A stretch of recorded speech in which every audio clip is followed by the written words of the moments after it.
Okay, activity number 4. So, ito yung gagawin natin. So, paste lang natin ito sa ating AutoCAD. Okay. So, ito, kung papansinin ninyo, yung activity number 4 natin, meron na siyang naka-incline na part. Tapos, yung orientation niya, unlike yung itong mga nauna natin, flat lang siya. Or ibig sabihin, nakahiga lang lahat ng object. Ito naman, nakatayo. So, ang gagawin lang ninyo para di kayo mahirapan, kung saang view mas madaling gawin yung object, doon din kayo gagawa.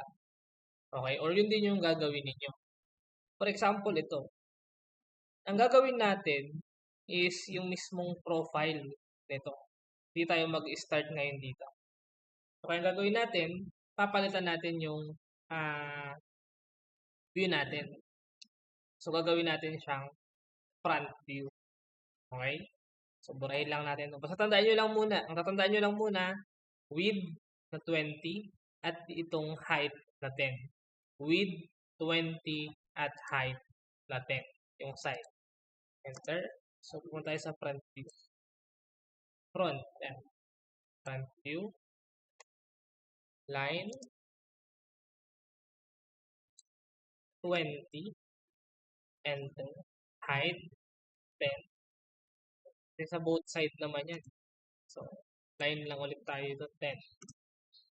Enter. So, balik tayo dun sa reference natin. So, nakuha na natin ito. Yan, 20. Tapos, 3. Ay, 20. Tapos, tig 10 magkabila. While yung height naman nito, mula doon sa pinakababa is 17. Kasi 10 plus 7 is 17. Mula doon sa pinakagitna.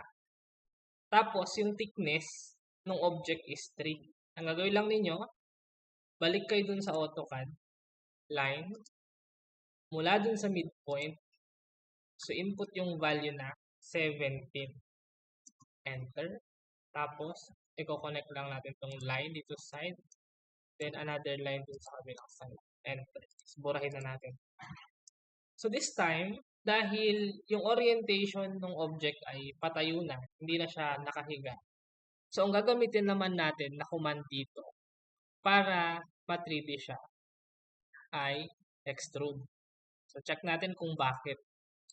So, join lang natin. So, kapag ka-extrude kasi, linya na yung kiniklik. So, para ma-3D siya, kailangan single entity yung linya. Join, enter.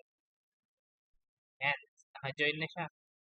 So, palitan natin ulit yung view natin, southwest isometric. Ayan. So, bakit hindi pa pwede yung press pull? Ayan.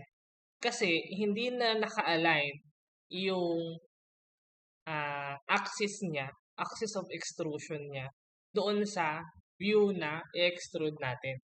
So, kaya, ang mas applicable ngayon dito is si extrude. Kung papansin niyo, ayan, kahit anong click natin, hindi niya ma-identify yung surface. Kasi nakatagilid. Okay? Extrude. Click natin sa extrude. Click natin yung line. So, ano ba yung thickness? 3. Enter.